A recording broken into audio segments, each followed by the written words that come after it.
Good morning mga Swissy! So today ngayong Christmas/New Year party namin with friends here in Ichinomiya Surf House. Kanya-kanya nga kami ng task mga Swissy para mabuo itong Christmas party.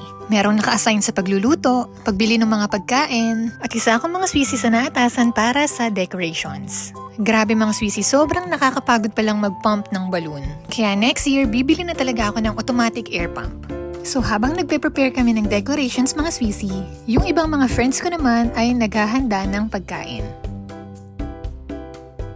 At eto nga mga Swissy, naka-ready na yung regalo ng ibang mga kaibigan ko dito sa gilid. At yung sa akin, hindi ko pa naaayos. At eto nga mga Swissy, tapos na naming palubohin lahat ng balloons. Kaya kailangan na namin mag-start mag-decorate. Dito na namin siya dinikit sa may kurtina with tape para hindi kami makasira ng wallpaper mga Swissy.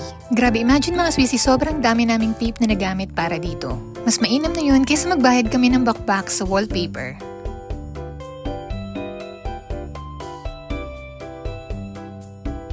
Ayan, medyo finish na mga Swissy, konti na lang.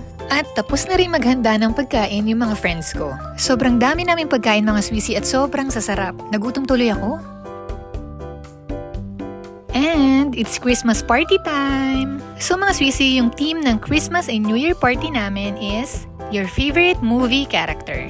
Siyempre mga Swissy, kanya-kanya kami ng pakulo kung sino ba yung gusto namin gayahin for this theme. Actually mga Swissy, hindi talaga ito yung favorite ko pero naisipan kong gayahin is si Belle ng Beauty and the Beast. Kain tayo mga Swissy! At sa sobrang dami ng pagkain, syempre uunahin ko ng kainin yung favorite ko. Spaghetti and kare-kare. Grabe mga Swissy, walang halong yabang pero sobrang masasarap talagang magluto yung mga friends ko. Parang kailangan ko na rin atang mag-aral magluto mga Swissy.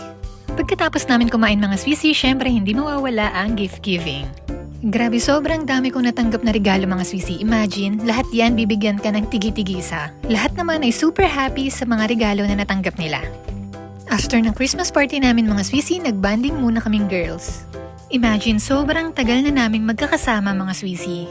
At syempre, tulad ng ibang magkakaibigan, dumaraan din kami sa mga pagsubok. Pero super thankful kami kay God for the lessons. Mga aral na hinding-hindi namin makakalimutan.